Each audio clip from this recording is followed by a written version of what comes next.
centuries, the skilled and determined people of the northeast of England have created a large part of the nation's wealth, and not only in the shipyards.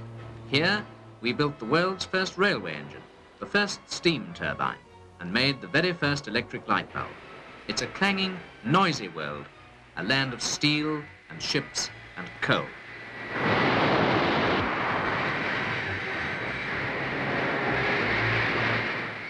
The region itself is a place of sudden surprises, of superb contrast.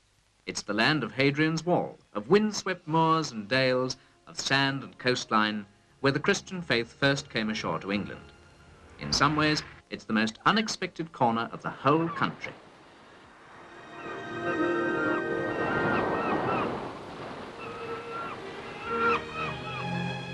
In the midst of all this placid beauty, and in utter contrast to it, are the vast, heavy engineering plants of the three rivers, the Tyne, the Wear, and the Tees. Here are the production lines that make the northeast one of the great powerhouses of the nations. Here in Newcastle are built some of the turbines that drive the industry of half the world.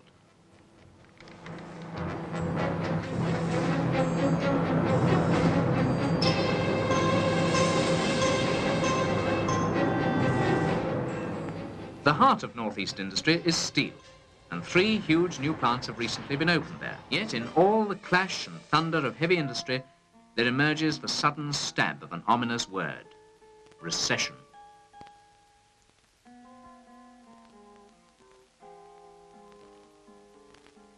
Steel and shipbuilding have been hard hit, and so, in trouble with 2 of her basic trades, the northeast has been going through a lean time. When the cradles of the great shipyards are empty, a lot else goes empty with them.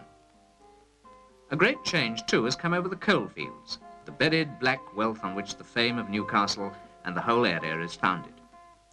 Coal is not only the largest industry of the northeast, but is, employment-wise, its greatest problem.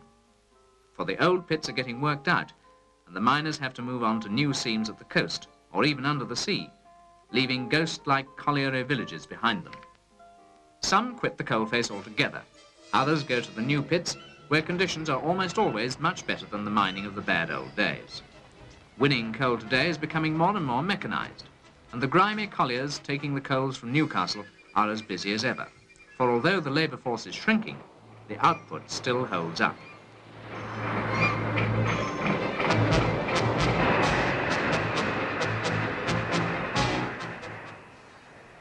And all the time, the search for new coal goes on, even out at sea off Sunderland here. This is but a part of the facelift that never ceases throughout the northeast, as the new flats for the modern workers rise out of the slum clearance in the centre of Newcastle.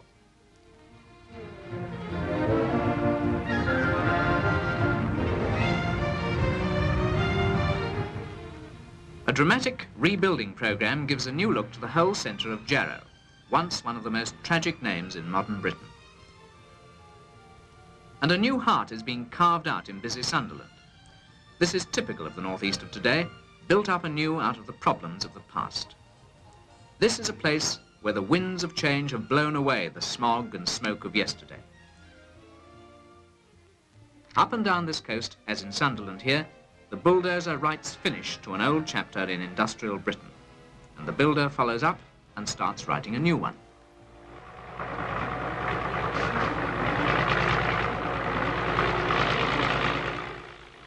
In 1962, nearly 20,000 new houses were built in the area. Yes, rehousing, of people and of factories, looking after the old, attracting the new, bringing in the work. That sums up the feeling behind the northeast facelift.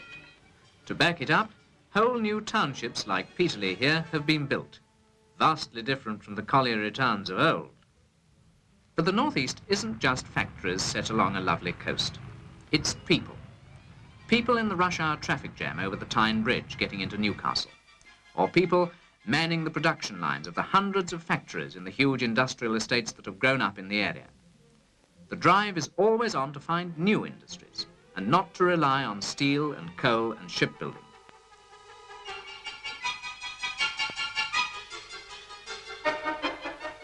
Some years ago, one of the country's leading electrical firms started a branch factory at Hartlepool, making small parts with a mere handful of workers.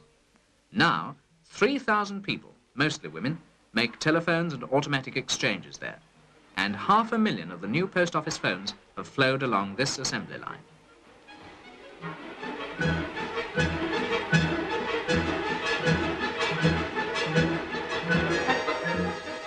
But all the while, the Northeast is hacking away at another hidden seam of wealth: research. In buildings like this, young scientists design their way into the future. Here in Newcastle, where they turned the first turbine, the graduates of today slowly put together the prototype of the turbine of tomorrow. In this research block, built by one of the heavy engineering groups, the science men have all the modern tools of their trade. Here, the backroom boys can work away on projects that one day could make science fiction come true after all.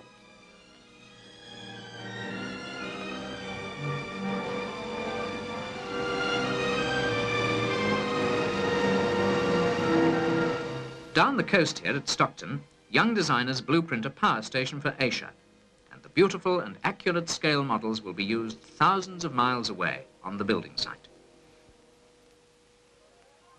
Here in Sunderland Technical College, the students designed a computer that has gone into commercial use. And here in South Shields, men are trained to the oldest of the Northeast crafts, the call of the sea. For the Northeast is still one of the world's great centres of shipping and shipbuilding. A real flag, the red duster of the merchant fleet. Generation after generation of its men go down to the sea in ships or stay ashore to build them. In 5 years, despite the recession, the Three Rivers have built 351 new ships with a total tonnage of nearly 3 million. Here at Sunderland, in a river where ships were first launched 600 years ago, is shipbuilding for export. An 80,000-ton oil tanker, almost the size of the Queen Mary, being built for Norway.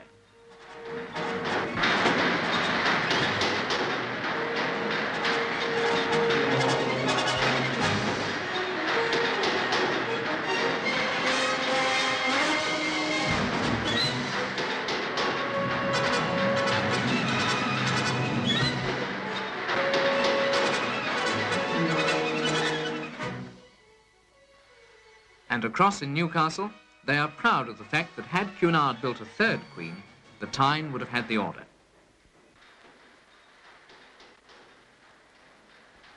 The men of the shipyards and all the other industries of the Northeast are no strangers to the winds of trade.